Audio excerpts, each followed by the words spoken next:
বন্ধুরা খেয়াল করে দেখো, কোশ্চেনটা খুবই গুরুত্বপূর্ণ কিন্তু উত্তরটা খুবই সহজ, মাত্র 2-1 লাইনে শেষ হয়ে যাবে। তো দেখো কী বলছে। কোনো তড়িৎ ক্ষেত্রে 10 কুলম্বের একটা আহিত বস্তু স্থাপন করলে সেটি 10 নিউটন বল লাভ করে, ওই বিন্দুতে তড়িৎ ক্ষেত্রের যে তীব্রতা সেটা কত হবে।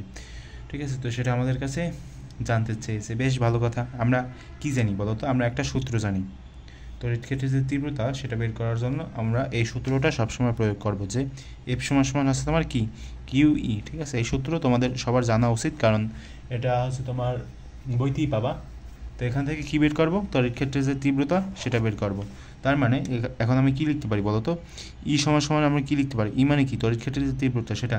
তো ই সমান সমান আমরা লিখতে পারি এফ বাই কিউ। এখানে এফ মানে কি ভাই? এফ মানে হচ্ছে তোমার এখানে এফ দেওয়া আছে। এফ হচ্ছে তোমার